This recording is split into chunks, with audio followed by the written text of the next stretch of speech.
You're watching Newsday TV. I'm Ken Buffa. Only in Newsday, Suffolk County has halted court dates for people challenging school bus camera tickets. So where do Long Islanders go when they want to fight the fines? Sherry Einhorn reports. Just been concerning, like, let's get this over with already. Huntington Station's Rona Freed is waiting and wondering when she'll get her day in court.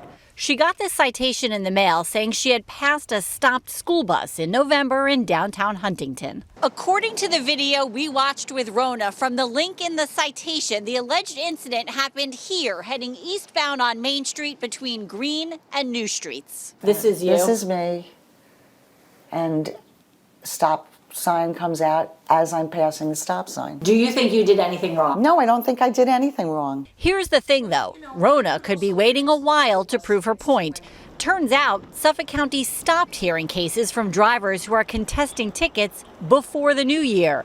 As of now, the Traffic and Parking Violations Agency has a backlog of more than 9,000 contested tickets awaiting court hearings.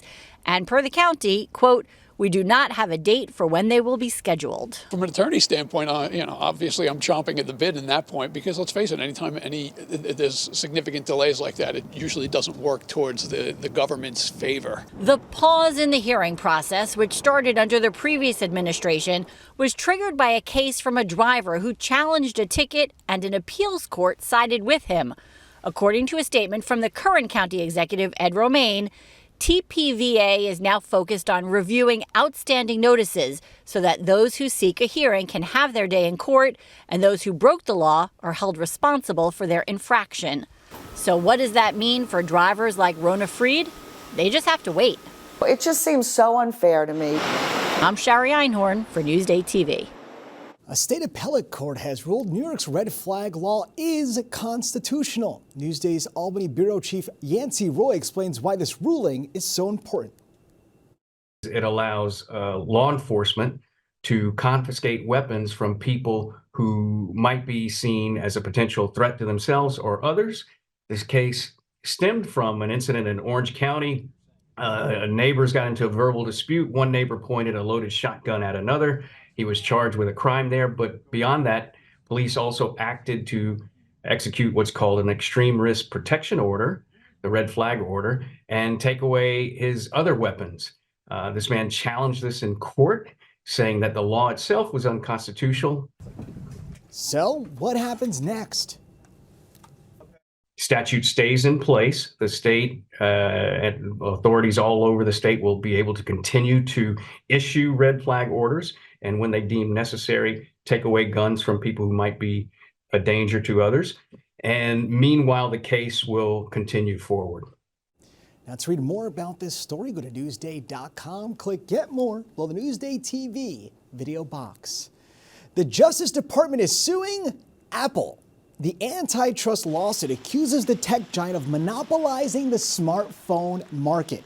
It claims the company boxes out competitors, keeps prices artificially high. Well, Apple says the lawsuit is, quote, wrong on facts and on the law. And the owner of a popular food stand in Oyster Bay has died. Philip Bonanza took over the shop on Shore Avenue from his grandparents. The hot dog and Italian food stand has been in business for more than 120 years. He was 80 years old and died of cancer. Bonanza is survived by his wife, son, stepchildren, and 10 grandchildren. And a special honor in Suffolk today. This good boy right here is getting praised for his hard work. Hondo, aka the K9 for the Suffolk Sheriff's Office, found a missing teen just weeks after he finished training. The sheriff gave the German Shepherd his official shield earlier today. The one-year-old dog is trained in finding drugs, searching buildings, and much more. And Baldwin Middle School now houses a wellness center. It's one of the first districts in the nation to launch an on-site facility at no cost to families. It opens to elementary through high school students during and after school. And fourth graders are seeing how their science lessons can be used in the real world. Steve Langford sees what all the buzz is about. I'm going to introduce myself. My name is Pete. Hi, Pete. Hi, Pete. Hello. Hi, Pete. Pete from PSEG Long Island and his fellow linemen are here to put on a show for 4th and 5th graders at Birchwood Intermediate School in Huntington Station. You guys are working on electric and circuits, is that right? Yes. All right. You might call it a current affair. It's the Utilities Fires and Wires trailer to help show and teach students and grown-ups electrical safety. We never want to touch anything electricity, power lines, all that kind of stuff. Oh, Mr. P, what'd you do over there? The kids seem to be getting a real charge out of this. They never had this when I was going to school. No, they didn't have it when I was going to school either, but when we give opportunities like this, it's a great way to get our kids to see something special and something different. This is supposed to resemble your finger, that hot dog.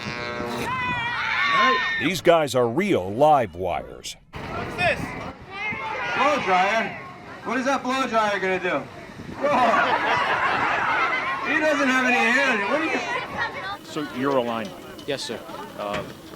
You know the old Glenn Campbell song, Wichita Lineman? Yes, I do. How do you like that song? I do like it. And all of a sudden he gets up that pole and all of a sudden he goes where? When sparks fly in science class. Steve Langford for Newsday TV. Someone got to check on that squirrel. Now, if you're ready for a nice indoor swim, this Garden City home for sale has a saltwater heated pool underground. Rachel Weiss has the story you'll see only in Newsday. A house with a tunnel leading to its very own underground swimming pool. You can find it in this home in Garden City. It's now on the market for $6.65 million. All right, so as you said, we're underground. Yes, from the main part of the house down into the new structure that was built, which contains the indoor pool. The main house was built in 1913, while the new structure, including the indoor pool, was completed in 2022. So it's a saltwater heated pool, and the depth of it, it's only to 8 feet. Mechanical cover, which is actually very interesting because it opens and closes quickly, but it's also a safety feature. They also do have a lock on the door as another safety feature for the pool. Indoor pools are an uncommon amenity to find in a Long Island home. Installing one, along with the systems needed for it to run successfully, could cost between $200,000 and $250,000, one expert says. I think the biggest advantage to having something like this is that you get use out of it all year long. You don't have any debris falling in it from the items surrounding the pool. And then you can just, get more use out of it than you can an outdoor pool. Padro has found that for prospective buyers, it's a selling point. This is the first time in my 28-year career that I've ever had a house with an indoor pool in it or seen one. Everyone that opens that door is like, wow, because it's not something that you see very often. Rachel Weiss for Newsday TV. It's a nice pool. Let's read more about this home and more unique homes for sale. Go to Newsday.com, click Get More, below the Newsday TV video box. What's Up on Long Island is brought to you by Rain, a tribute to the Beatles, performing at Flagstar at Westbury Music Fair on April 10th.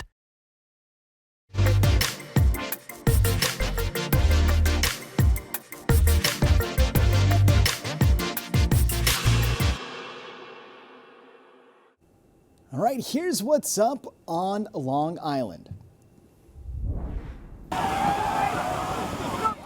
There's a polar plunge to benefit Special Olympics. It's Saturday at Tobay Beach in Massapequa. Or learn about the solar eclipse and how to view it safely. It can also make your own viewfinder. It's Sunday at Sunken Meadow State Park. Reservations, though, are required. Let me just say, I'm going to be so politically incorrect, you might get sued just for being in the audience. See comedian Kathy Griffin at the Paramount. She takes the stage Sunday night in Huntington. For admission info and more events, click Get More below the Newsday TV video box. Now let's take a look at your dry but windy weather. All right, so Long Island, right now, it's going to be chilly. Spring is not really putting up a fight, but tomorrow, at least we'll have sun. Tonight, we have to deal with the wind. You already knew that from earlier. And as you can see, taking a look at tomorrow, we do have some clouds. Temps are not their highest, but it's better than rain. And take a look at the 7-day forecast. Check it out. Sunday changed its mind. Doesn't say rain anymore, so let's hope Saturday does the same.